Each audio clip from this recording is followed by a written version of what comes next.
Good evening, everybody, and welcome to the Sports Exchange. And he's back. JB Ellis, fresh off Cooperstown and some of the other travels that he's been at.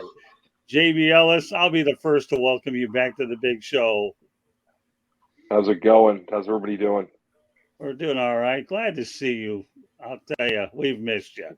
All right. Glad to be back. Well, I can't give you a standing ovation because I sit, but at least think about it anyways. All right. So with that said, we have Candy Ebling. Welcome back, Can. Thank you, Scott. Great. Glad to be back. And Smoking will be smoking tonight. How we doing, everybody? Well, we're doing lively. And George Eichhorn. Is he smoking a cool or a Viceroy, or what's he smoking? Are you crazy? Why don't you give the tobacco industry any love on this show? I'm sorry. I'm well. Thank you. Funny. I gave a good answer. LD, long distance. I smoke it way far away from where I do this podcast. All right. Well, that's good to know. All right. Well, you know what? Tonight's episode, we're going to cover a lot, and there are a few interesting topics. I want to make sure that JB Ellis definitely had an opportunity to comment. So I'm going to go to the baseball ones first because obviously the name of the episode, the stimulus response, MLB trade deadline style is what we're really looking at. So this is going to be something where we're really going to pretty much try to talk about a lot of different things. And you know what? Yesterday's trade deadline wasn't forgiving for a lot of the teams that ended up selling. So with that said, we'll lead it off here with the New York Mets traded David Robertson to the Marlins, and yet that sets off maxscherzer, who is now a Texas Ranger. So you know what? I'll go right to left. George, what do you think? I give Max a lot of credit, only because he spoke his mind, and I think he spoke the mind of a lot of Mets fans. You go out and spend all that money, and you bring all-stars in there like the Mets did, and then you go and trade Nate. Obviously the white flag was raised at Citi Field. It's a shame what happened to that team this year. If you would have told me that Max and JV, former Tigers, would be reunited, and then by August 1st they'd both be gone, I would have said, "What are you smoking?" Yeah, no, I know it's hard to believe. So, yeah. Okay, JB. Listen, the Mets did the right thing. They just aren't competitive this year for whatever reason. You know, New Yorkers should know from watching the Yankees for many years, you can't just buy a championship. You can't win the World Series because you spend $200 million. The Dodgers are a perfect example of that year after year. It just happens, and the Mets did what was right. They got rid of the guys with large salaries. The fact that they're still paying them means nothing. Their owner is a billionaire. He has plenty of money. You know, he's going to go out and spend money, I'm sure, free agency again this year. So I think the Mets did what was right for them long term, and I don't think it really hurt them in any way. Okay, Jeremy. The Mets did the right thing, selling off. Because every now and then when you put that many diva-style superstar mentalities together, what happens? You have a locker room crash. And that's exactly what it looks like happened with the Mets. So I kind of said, I doubt either one of them are together by the end of the season. Did I think they'd both get traded from the team? No. But I knew neither one of them would be on the same team by the end of the season. Candy? My question is, had the Mets gone out and gotten these guys a year prior, there was so many that everybody's been talking about how the veterans are having a hard time with the new pitch clock. And now you have a bunch of veteran pitchers that weren't used to a pitch clock, and you can't tell me it's not affecting them. The rookies were used to playing minor league ball. They're used to the time limits and everything. Like, I just wonder if this was a year ago, if they would be moving all these veterans off the team had they not had the pitch clock. I'm not sure, but it's something to think about because it is interesting. Like, they say it's harder for veterans to get used to the pitch clock, get used to the quickness. Let's face it, if there's an overthrow at first base, it's a pitcher's job to be over there backing them up. Then they got to come back to the pitching mound. They only have 20 seconds, then it starts, and they got to they've been playing this summer in a lot of heat. I mean, it's record heat all over the country. They're tired, and you can't tell me it's not affecting them. But they did the right thing because they're not in contention, and prospects will help them in the future. Yeah, the one guy I feel bad for in this whole thing is Buck Showalter. I really do. Yeah. He had a great year last year, and now Buck Showalter has to deal with this nonsense again. I don't know what the noise background is, but I'm not going to try to compete with it. So, but meanwhile, Buck Showalter to me is a guy that didn't have to deal with this again, and I just hope that his job gets spared and he has an opportunity to work through a lot of these issues. So, with that said, we'll stay on to the Mets theme here. Scherzer gets traded. Justin Verlander not pleased. Verlander is now returning to the Houston Astros. Okay, George? Well, I think that's a good deal it's a win-win because obviously, like you guys were saying, the Mets were not going anywhere. JV, I mean, his wife, if she's still doing her modeling, I'm sure they were happy to go to New York for that. But let's face it, he has a second home, in Houston area, and the Astros loved him down there. The fans loved him. He loved it. Manager Baker liked him, and so it's a win-win. I mean, JV's got to be very, very happy for that. I mean, as far as for his own being 40 years old, I mean, geez, I'd be happy you're going to a World Series contender again, Houston, even though they might not be the favorite to win it all, but they certainly are right up there. JV? Listen, it works out for everybody. The Mets get the prospects. Verlander, in the twilight of his career, gets to go back where he did well and have a chance to win a World Series. What could be better than that for him? Houston makes out because they, needed an arm to catch Texas, and vice versa for Texas. They needed an arm to keep Houston down. So everyone wins in this situation. The Mets get a little bit richer for the future, and they did the right thing. Jeremy? Even though he says the Mets get richer for the future, they got great prospects for the future, but they didn't get richer because they're still paying Max Scherzer and Justin Verlander as though they're there. Each one of them is still getting over 30 plus million a year over for this year, next year, and then half of that the following year. So you look at all the money they've spent, they wasted it. Candy? There is a report out that says that Scherzer had a conversation with Epler, and Epler said, "No, we're not." It was because Scherzer asked him, "Are we reloading for 2024?" No, we're not. Basically, our vision now is for 25, 26, 25 at the earliest, more like 26. We're going to be making trades around that, and that's what they did. That's why they traded some of these older veterans and got prospects so that in the next couple years they're going to be up and coming, and they'll be able to really ignite the team. Well, again, you have a situation where you have two, and bear in mind, Justin Verlander just recorded his 250th win. So, and now he's going to get to play for Dusty Baker. Life's not bad. Scherzer gets to play for Bruce Bochy, two excellent managers, two world championship managers. Yeah. Doesn't get any better than that. And you know what's even better about their situation? Neither of them is going to have to pay no state income tax either in Texas. So it's not going to hurt. It's not a bad thing you can do. In Florida, we don't pay no state income tax either. So, Steve Cohen can keep all the money he wants, but there's nothing that can be more compensatory than when you don't have to pay no state income tax. So, all right, let's stay on to baseball. And Shohei Ohtani not going anywhere. The Angels are still buyers at the trade deadline when you look at Randall Grichuk and C.J. Cron. So, George, back to you. I wasn't totally surprised, even though it's a real tough situation because the Angels could definitely be empty-handed. I don't know what to think. I don't know if he's going to want to stay there or not. I mean, there's been all kinds of talk about him playing still on the West Coast. You got the Giants, you got Seattle, you got the Dodgers and the Angels, but I don't know what he's going to do. I thought they might try to move him, but they're still, in the hunt for the wild card. So I understand they hope to get Trout healthy, hopefully, and then they're going to make a run for it. I guess that's the only thing I can think of because boy, oh boy, I mean, he's looking at $60 million plus for an annual contract.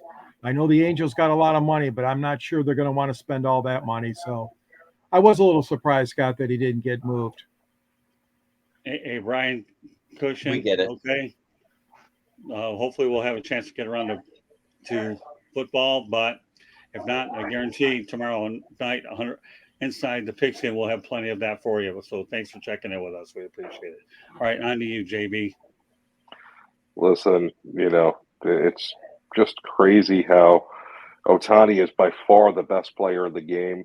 The Angels have a shot to make the playoffs, and they have two of the top talent players in baseball. You got to make a run at it, because for the Angels, who aren't the Dodgers, they don't win all the time. You got to take a chance.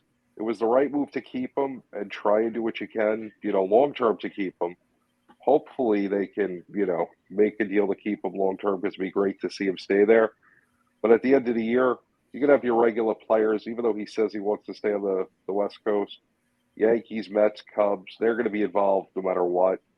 And, of course, the Giants, Seattle, San Diego possibly, but I think they've spent a lot of their money already, and they're locked up with a lot of long-term guys. But, I think they should have looked towards him as well. So it'll be interesting to see. I mean, how can you not want to keep that guy? Go ahead, Jeremy. Well, with them being buyers, that means they're trying to get to the wild card to get hot and move forward. That being said, Shoheiohtani, please, for the love of God, with us losing Javi Baez's contract and Cabrera's next year, we have enough money. Come home to Detroit. Okay, well, love the energy there. Not so sure it'll realistically happen, but I give you the old college try. They're going to have $90 million in cap room next year. Well, the main thing is when they contend. Not Baez, though, Jeremy. I think it's you're thinking of Scope, maybe? No, Baez gets to where they can cut him and not hurt their cap situation next year, because it's that third year of that contract. Okay. So they can cut him and get that $20 million back. Okay. All right, Candy. Gotcha.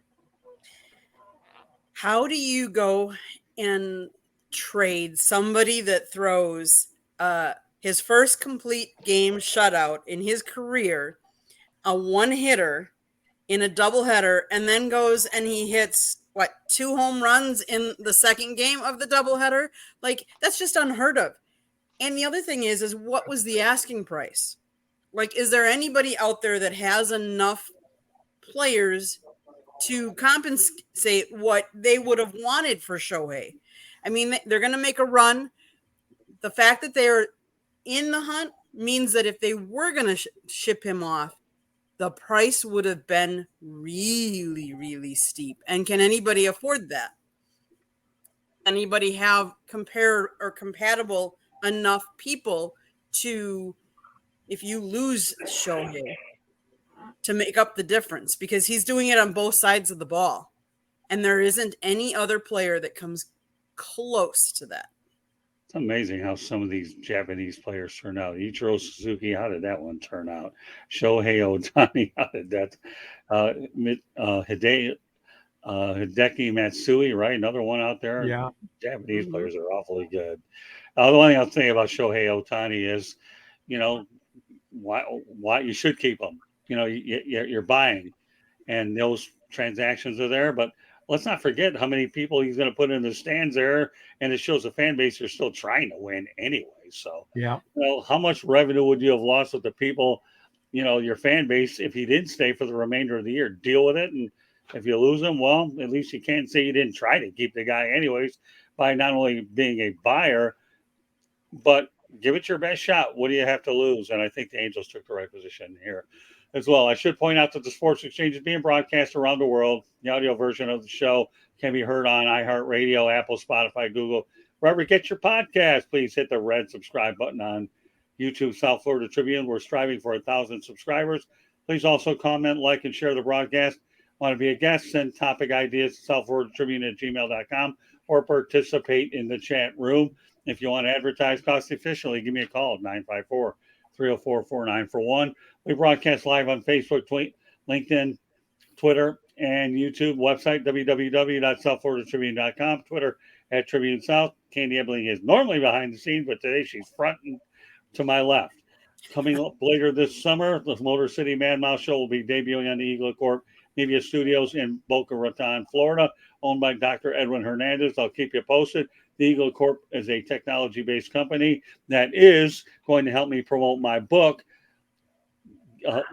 Adjusting to New Media. There we go. How about that? So they'll be behind that as well, and we appreciate everything that we're looking to do on that end. And it's going to be a lot of fun as we get going there. So I want to make sure we got that across. All right, this is one of the topics I held out for JB Ellis, okay?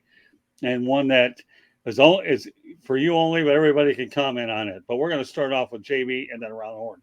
The Yankees and the Cubs first played in 1932, and the Cubs won at Yankee Stadium. The Cubs recently defeated the Yankees, but were 0-12 at Yankee Stadium.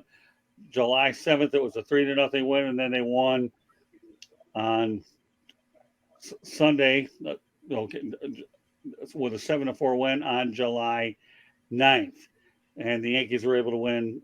Well, they won 7-4 on July 8th. I'm sure. What were your thoughts, JB, about that particular series when the Cubs and the Yankees square off? So first of all, I was shocked that the Cubs had ever won there, but of course, being a National League team in the American League Park, but it was pretty cool to see that happen. I watched the game.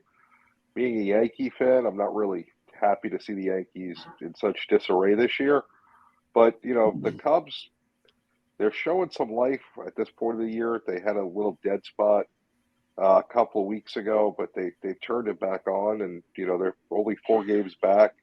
They're playing Cincinnati, who's in first place right now, a 1-run game last time I checked. They have a lot of young talent that's good. I got a chance to talk to the owner of the Cubs. We were in Cooperstown, and we were talking about how big Bellinger's been for them. How I told him it reminded me of the Yankees in the mid-'90s, where they had all the young local prospects that they brought up, and then they brought in the right veterans with them, and he agreed completely. So, it's good to see what they're doing, and it was great to see them get their first couple of wins at Yankee Stadium. Hopefully it never happens again, and they could go 159-3 every year now that everybody's going to play everybody. Well, think about it. They won 2 of 3 in that series. So, Yeah. Again, the Cubs have been a team right now somewhat in transition. I know we talk about the fact that COVID-19, the Ricketts were, they wanted to be cautious with their money. Now that things are starting to get a little bit better, then now they can afford to make bigger moves for sure. Hey, you know what? I think the Cubs and the Yankees is the one reason why I think interleague play is so good, so that you can see these old traditional teams play each other once in a while.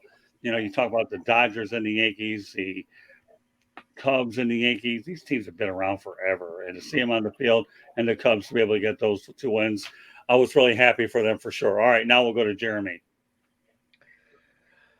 With the struggles the Yankees have had, I'm going to say the same thing I said at the end of 108 Stitches last night. Fire Aaron Boone and hire Don Mattingly. Be done with it. I wish. That was the best thing I heard all day. Any more, or is that where you end it? That's where I end it. All right, George. You stole my thunder. Scott. Great minds think alike, because I was going to bring up the interleague play. I mean, those are just to me, they're just magical matchups. The Cubs going to New York, Yankee Stadium, or going to Boston and playing at Fenway. I just love that kind of stuff. I know some people are still dyed-in-the-wool fans. They just don't want interleague play at all. I love it because we're getting to see more teams now, and now it's at least it's parceled out more. More fair than it was before under the new scheduling format. So, and Scott, I know you saw, and Candy, you saw the Tigers in Miami, and they said, I don't know how many years it's been since the Tigers played the Marlins down there. Was it like 7 or 8 years or some long stretch? So, the teams are getting a chance now to go and see some of these teams or host at their stadium teams that they never see anymore. So I'm all for it. But I do agree that obviously the Yankees are having a bad year. The Cubs are hanging in there. It's exciting baseball. Yeah, I find it hard to believe in the same year that the Yankees and the Mets are near the bottom of their divisions. That to me is something I never thought I'd hear of. The Mets obviously have been up and down. Obviously, Steve Cohen learned a little bit this year about you can't buy a championship. And at least he's recognized it at the right point where, all right, we're going through this trade deadline thing. Let's just go ahead and regroup and do what we have to do. And I commend him for at least learning now, making some moves for the future. But interleague play is what it's all about. And to see the Cubs and the Yankees, to me, is just nothing short of phenomenal. Candy, you got the last word on this. So I make no bones about it that I grew up in Milwaukee. I have been a Brewers fan for the longest time. And what I thought was really interesting is when they switched from the American League to the National League. So growing up, I got to see a lot of the teams that were in the American League. And then after when they switched, I got to see the teams from the National League. I really like interleague play, and I really like the fact that they're playing all these different teams because, like you guys said, it makes for good baseball. It makes for good storylines. These old franchise playing each other. I just think it's good for the game. It's interesting because now I've watched some of the players on the field, and some of their relationships are renewed, and some of them, like, the guys get to first base and they're, tapping and talking with the first baseman on the opposite team. And I just think the camaraderie of baseball is good for the game. Okay, very good. All right, we're going to move on to hockey this time. Nike permanently ends sponsorship of Hockey Canada's men's program due to sexual assault scandals. All right, George. Hate to hear this kind of stuff. I'm so sad when we hear about these things, and hockey is another one that's been tainted by some of these scandals. I know they have had issues in Chicago and elsewhere, but I tell you what, for them to pull out, oh my goodness, that is a tremendous blow to the NHL. Anytime you lose a sponsor of that kind of name and recognition, but there's got to be a better way to make sure these creeps and guys that are doing stuff that they shouldn't be doing, as far as that goes, comes to an end. And I know it's a wishful thinking, but we've seen so much of this. It's just been terrible. The sexual abuse and abuse of women that we've seen in Major League sports, not just by players, but sometimes front office executives. Come on. I mean, they got to know more than that. Come on, just stay away from that stuff as best you can, I say. JB? Listen, it's just disgusting. Anybody that sexually assaults anybody else, there's no excuse for it. Obviously they're getting hit in the pocketbook now where Nike pulled out, but it goes beyond that. It's just, as a human being, to do that to somebody else. Everybody has a mother, a father, a daughter, or a son, or brother, or sister. We all have somebody. How would you feel if that was someone that did it to your family? So it's just a horrible situation. Jeremy? I have my own personal opinions, which I will not impose about sexual deviance and the guys that do that type of stuff to women. Right. But I fully support Nike on doing what they did. That's all I got to say about it. Fair enough. Candy? So, me being the only female on this panel right now, thank you, Nike, for taking a stand. Thank you for the NFL for just changing your standards as well, because you now impose your standards are the same as MLB's and the same as the NBA's. You're going to stiffen the penalties for crimes like these that are happening. It's sad that they happen. It's sad that, let's face it, we all know that we all kind of look up to the guys that are playing sports, professional sports. We pay money to go watch these guys play. You would like to think that they're good human beings, and most of them are. But there's those one couple of bad apples that taint the sport completely. It's time we stiffen those penalties so we get rid of those tainted apples. The only thing I'll say is, like JB indicated, all right, hit them in the pocketbook. That's what they did. All right, next. We'll talk about Magic Johnson owns the LA Dodgers, the LA Football Club, LA Sparks, Washington Commanders, owned a stake in the Lakers but sold it in 2010, according to Front Office Sports. Boy, Magic Johnson is unbelievable, isn't he, George? Yeah, he is, and we're proud of him being here from Michigan. As everybody knows, he had a great career at Michigan State University and went on to wonderful achievements in the sport in LA.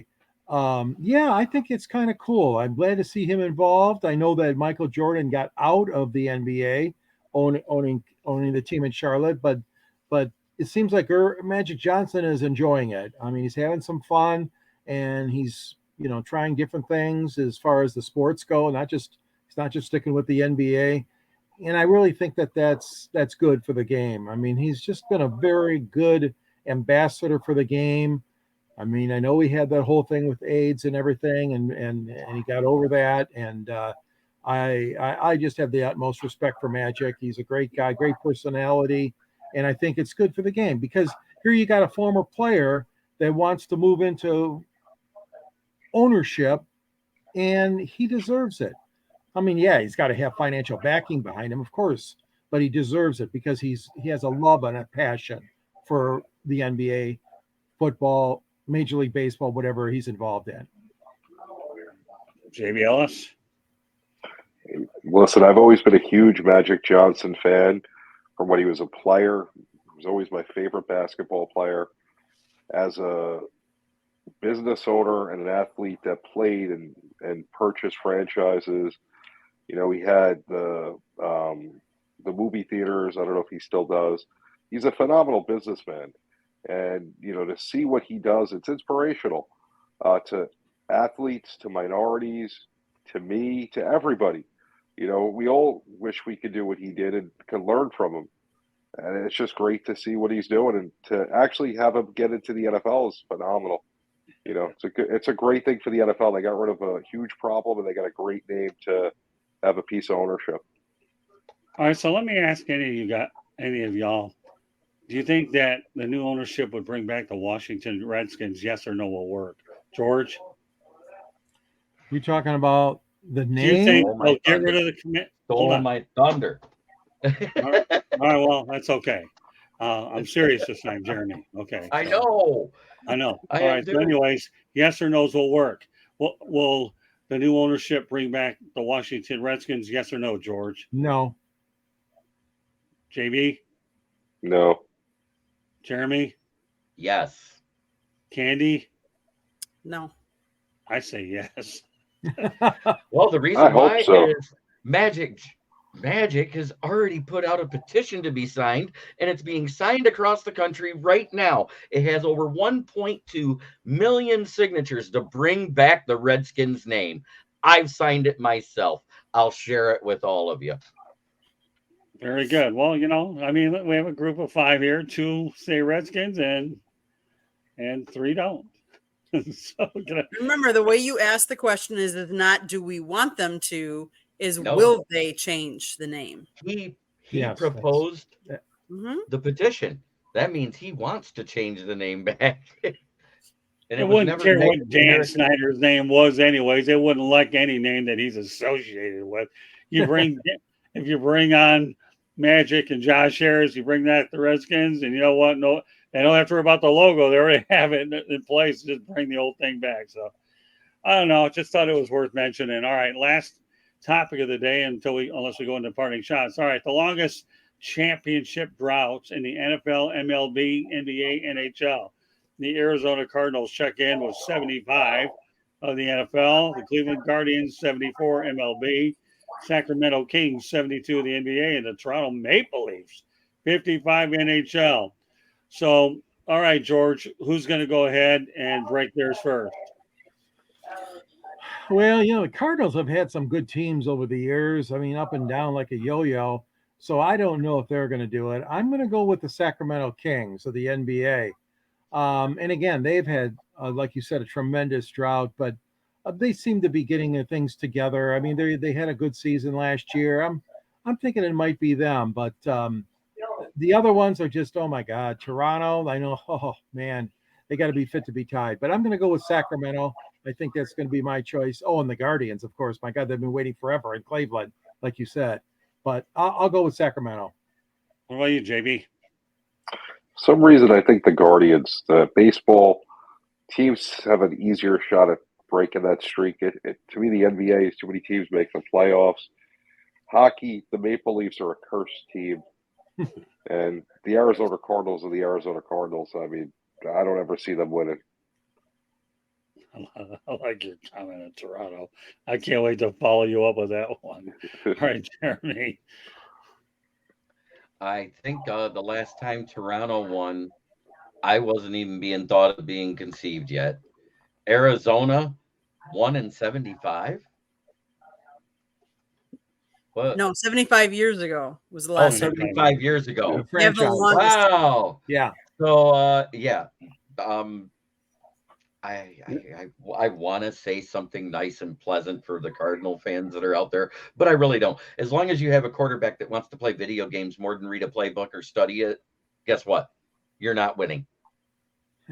Yeah, I'm gonna agree. Sacramento Kings or Guardians are the two best shots. Out of all of those, those are the two that have the easiest road to break the streak. Okay, Candy. If the Cubs can break the curse, so can Toronto. Why not? Let them. Hasn't been 100 years yet. No, it hasn't. But It seems like it is. I mean, where did hockey start? Up in Canada. Like I think Toronto. That's my guess out of all of them. Because started in a pond outside of Detroit. We're called Hockey Town for a reason. Come on. Well, as far as my husband will keep reminding me, Detroit is so close to Canada, and he's from Canada. I think Toronto has a better shot because honestly, I think the other teams, they don't spend the money and they don't get the talent that they can compete with the other teams in their leagues respectively. Just my opinion. Well, she has to listen. Since you're from the Detroit area, you get Windsor with it, so we get the extra TV station. What was it, CKLW, George? Yeah, Channel 9. Yeah. Yep. We used to have JV Hockey Night in Canada, and it was fun to watch the Canadians and the Maple Leafs play. Oh, yeah.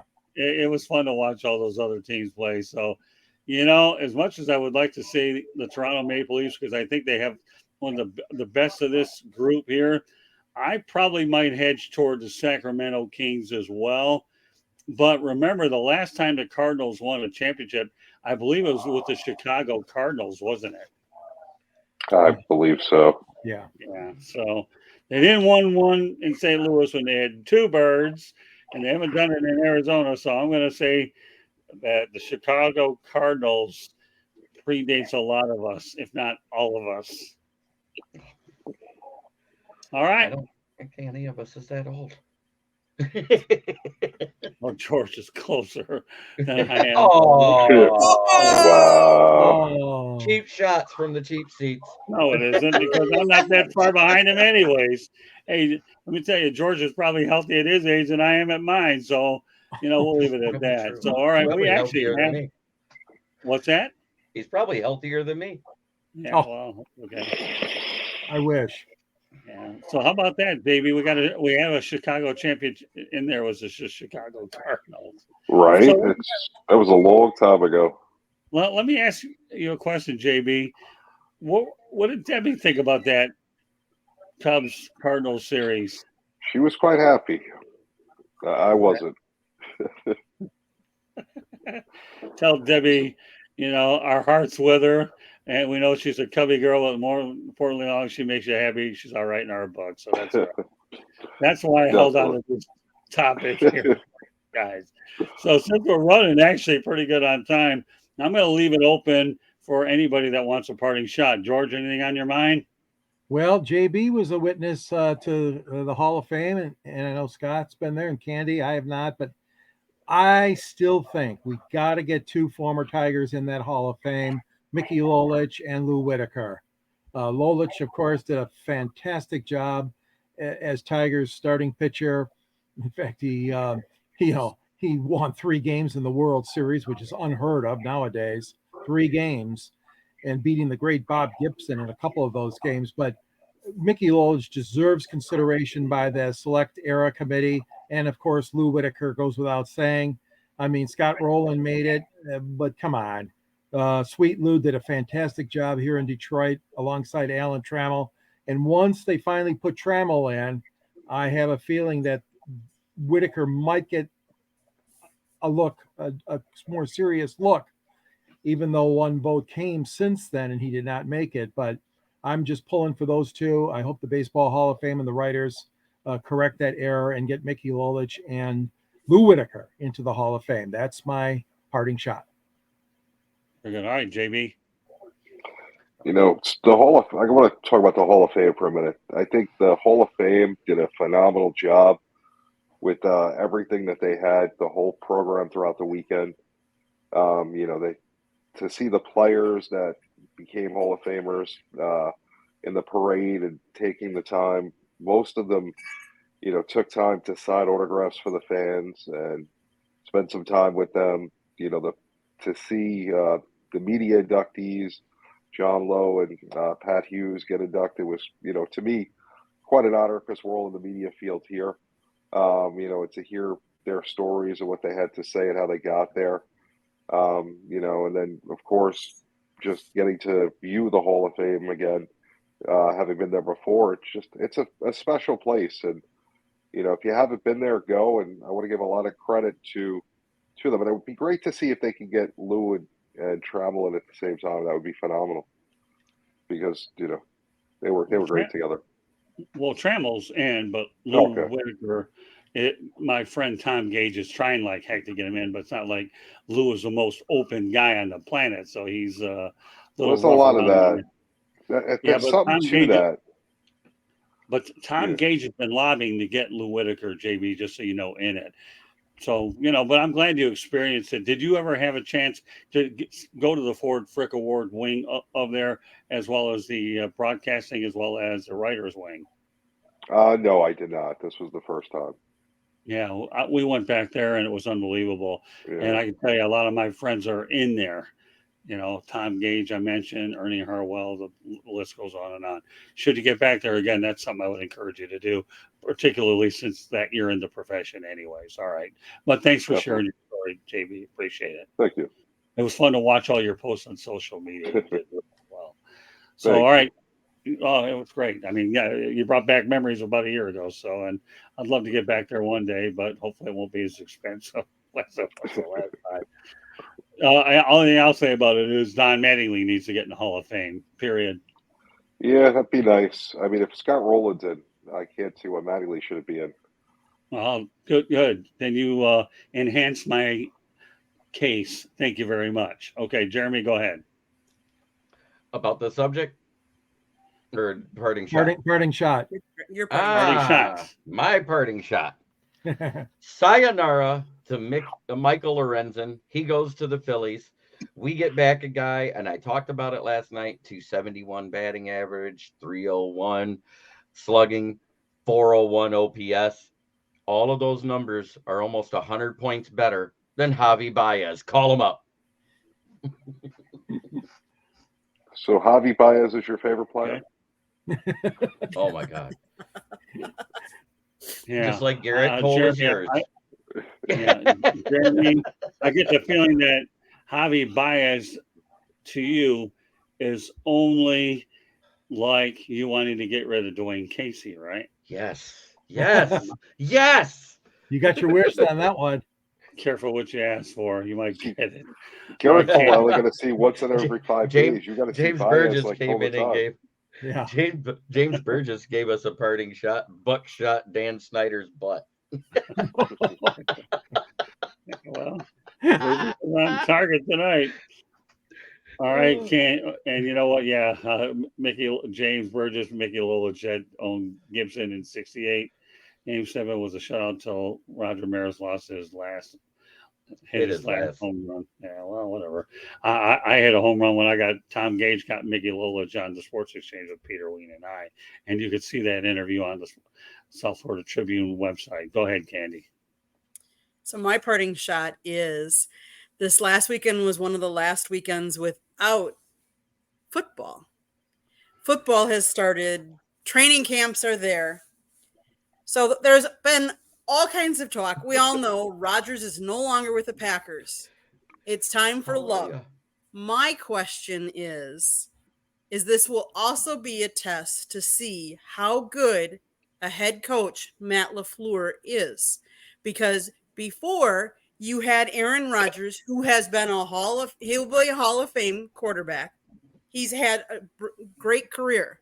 Now you're bringing in somebody that a lot of people think won't last. How well will he do in coaching him as well as Love in playing and competing? Great parting shot. All right. Well, you know what? I actually have a parting shot, but I have something to say about what took place on Monday. It was nice going back down to the University of Miami covering the media day. You know what's so nice about it? The access was fantastic, and the PR guy was a whole lot better. Cameron Gorby is one of the classiest PR guys I have ever seen. And I mean, I have ever seen. All this COVID stuff going around, he puts forth a great media day. I was able to muster up 10 interviews in a matter of 2 hours for our YouTube side. And you know what? I got 4 offensive players, 4 defensive players, and 2 coaches. And I'm going to tell you something. If I had more of these opportunities like I get with Miami, because we do well with them, with the post game is one thing, it would probably make me feel better about wanting to go to more events probably next year. I don't know what my load is going to be. Accessibility is what this is all about. And some PR places do a much better job of it, and some don't. But you know what? The biggest home run that I hit last year was when the South Florida Tribune landed at the University of Miami. Now, I should point out, though, that from 1982 and 83, I had the opportunity to work with the University of Miami when Howard Schnellenberger was a coach. You know, I have Florida Atlantic University as well. I expect FAU to do some pretty good things under Tom Herman. And I do have a season credential for the Miami Hurricanes. I will get out to as many Owls games as I can. Got to know Tom Herman a little bit during the spring, but I'm going to tell you, to me, as much as I love the University of Michigan and I graduated from the University of South Florida, I love the University of Miami Hurricanes, and I'm proud of it. And coming up on a future edition of Fire Up Florida, I'm going to bring my colleague Adam Lichtenstein on for a Fire Up Florida. Hope you can be there to watch it. Adam and I have a great working relationship, as a lot of the people there. So kudos to Cameron Gorby and the Miami Hurricanes. You guys are great, and I just looking forward to another great year under Coach Mario Cristobal, and expect Coach Cristobal to do some pretty good things down in Coral Gables. So with that said, okay, we'll let everybody know how they can get a hold of you. So we're going to start off with JB Ellis. JB_ the program, Tuesday night, Sideline Sports, 8:30 on NFL Alumni Media. Also, Confidential usually follows this show. This week we're on hiatus, but next week, don't forget to tune in. Okay, Jeremy. Well, you can find me on the SouthFloridaTribune.com, where you can read my writings underneath the Motor City Tribune heading with guys like Scott Morganroth and George Eichhorn, and there's quite a few others. I think even Candy has an article or two in there. That being said, you can also find me on this channel, the South Florida Tribune channel. If you're watching on my channel, you need to come over and subscribe so we can get you on these football shows, people. And then you can also find me anywhere where JB, Scott Morganroth, Dan Dave Harris, anywhere you guys need me. And stay tuned, because Professor and Pupil, Professor and Pupil, the second show shall air this Sunday at 10 a.m. Very good. Yeah, I'm looking forward to it. So, all right. Well, you know what, Candy, you want to give them our information? You want me to do it off the teleprompter? Well, you going to let George go? Well, I'll save his book for last. Oh, okay. Well, you can always catch me every other week on Chicks and Salsa or 3 Chicks in a Pod. You never know. Tuesday nights at 7:30. We had a great show last night. Thank you, Jeremy. I know you were I was chiming in. there. We appreciate that. I want to say thank you to everybody that's chimed in today. James Burgess, Denzel Snipes, and Brian Cushion and Keegan Eckert for all commenting on our show tonight. You can find us on South Florida Tribune, our YouTube channel. See that red subscribe button next to Jeremy? Click it, like it, share us. Tell all your friends. Anybody that you know that likes sports would love to jump on over, listen to our shows, comment. Maybe you'll be a guest. You never know. Check out our website, www.southfloridatribune.com. You can catch all our broadcasts on Apple, Google Podcasts. So if you're driving home and you can't watch us, you can listen to us. Scott, you can tell them about your book that you're writing, and you can do the rest. Thank you very much, Candy. You're a pro. You do that subscribe thing better than anybody. Yeah. What do you want to say? Go. Radio. Yeah. Well, we'll get into that. All right. Well, yeah. Now let's talk about the audio version of the show. Actually, that's good, Jeremy. Thanks for mentioning it up. That the audio version of the Sports Routines can be heard on iHeartRadio, Apple, Spotify, Google, wherever you get your podcasts. iHeart's big because a lot of people are familiar with it. The other ones are just as good. We have other ones that are out there. And of course, my book is going to be Adjusting to New Media. Hoping to release that the next 3 to 5, 6 weeks, but I'm, 75% through it. I like to talk about the old school, how things used to be, how they are now. And I think it's been a fun book for me to write it.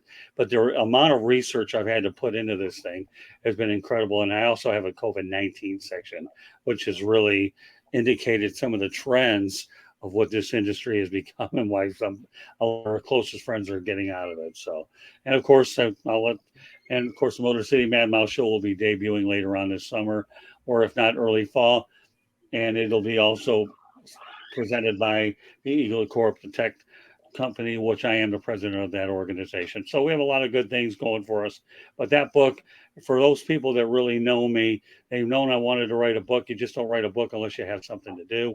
And I believe that this is one book where I've gotten a lot of people interested. In fact, over the weekend, Craig Monroe, the Tigers former outfielder and broadcaster, and Rod Allen, who's joined me in Miami, both like the idea, and we've gotten a lot of good positive.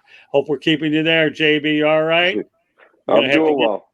Yeah, we're gonna have to give you some jolt. I'll give you a jolt of information after the show. How does that sound? Long week. It's okay. But anyways, all right. So we'll go ahead and turn it over to George. Competing books. I love it. Me and Scott are going to have books competing. No, not really. But my book is called Detroit Sports Broadcasters on the Air. It's been out for several years, and it's a great read. It's real easy to find. If you go to the bottom of my column, and you can click on a link that Candy set up right at the end of my sports column on the South Florida Tribune and the Motor City Tribune website, and you can click easy way to buy the book. Scott's in the book as well, and so many great Detroit people are in there. It's a wonderful keepsake. You can reach me at gicorn@yahoo.com. You can find me on 108 Stitches. You can find me on Pigskin. You can find me on the Sports Exchange, wherever Scott needs me. And don't forget, you can reach me too on LinkedIn under my name, or you could go to Twitter, SandGSports99. Thank you. All right. Well, great show tonight. I know we talked a lot of baseball tonight, a little different from our usual, lots of football, but there were some pretty good baseball topics I wanted to get to. I don't really like to say if there's any favorites of the group, but the one I really have to admit that I really enjoyed a lot tonight was talking about the Yankees and the Cubs. That was something that just doesn't happen a lot. And when you have two incredible traditions like that, and what do you do? And of course, the longest championship droughts, that got a lot of us, our wheels turning. So meanwhile, on behalf of George Eichhorn, JB Ellis, Jeremy Ballwright, Candy Ebley, my name is Scott Morgan, Route to Motor City Madmouth. Thank you for joining us on this edition of the Sports Exchange, and we will catch you on our next episode. Have a great weekend, everybody, and be safe.